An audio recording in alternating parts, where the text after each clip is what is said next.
हाथी और चालाक लोमड़ी। एक घने जंगल में एक विशालकाय हाथी बालू और एक चालाक लोमड़ी चंचल रहते थे। बालू दयालु था और हमेशा दूसरों की मदद करता था, जबकि चंचल चालाकी से दूसरों को धोखा देकर खुद फायदा उठाने की कोशिश करती थी। चालाक लोमड़ी की योजना जंगल में अकाल पड़ा, नदियां सूख गईं और जानवर प्यास से तड़पने लगे।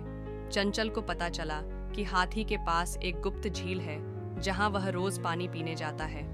चंचल ने एक चाल सोची। वह हाथी के पास गई और मीठे स्वर में बोली, प्यारे बालू भाई, मैं बहुत कमजोर हूँ, मुझे बहुत प्यास लगी है। कृपया मुझे अपनी गुप्त झील का रास्ता बता दो। हाथी ने कोमलता से कहा, ठीक है, लेकिन वादा करो कि तुम यह पानी सभी जानवरों के साथ बांटोगी। लोमड़ी तुरंत बोली, बिल्कुल, मैं सबकी मदद करूंगी। लोमड़ी की धोखेबाजी। लेकिन जैसे ही चंचल को झील का रास्ता पता चला, उसने स्वार्थी होकर झील पर कब्जा कर लिया। जब कोई जानवर पानी पीने आता तो वह गुस्से में गरजती, ये मेरी झील है, कोई भी यहाँ नहीं आ सकता। हाथी को बहुत दुख हुआ। उसने कहा, चंचल, पानी पर किसी का अधिकार नहीं, यह सभी के लिए है। लेकिन लोमड़ी हंसते हुए बोली, यह मेरा पानी है, मैं सबसे चालाक हूँ। प्रकृति का बदला। कुछ दिनों बाद जंगल में जोरदार बारिश हुई और झील का पानी भर गया। किनारे की जमीन मुलायम हो गई और अचानक भूस्खलन, लैंडस्लाइड हुआ, जिससे पानी का तेज बहाव आया और लोमड़ी उसमें फंस गई।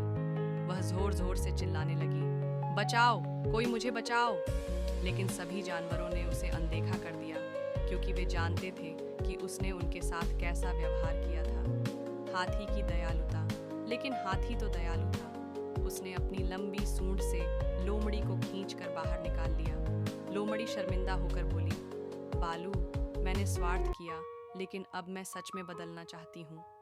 हाथी मुस्कुराया और बोला, सच्ची खुशी दूसरों की मदद करने में है, धोखा देने में नहीं। उस दिन के बाद लोमड़ी ने अपनी चालाकी छोड़ दी और सभी के साथ मिलकर रहने लगी। शिक्षा। वेन, लालच और स्वार्थ हमेशा नुकसान पहुंचाते हैं। 2. सच्ची सफलता दूसरों के साथ मिलकर चलने में है।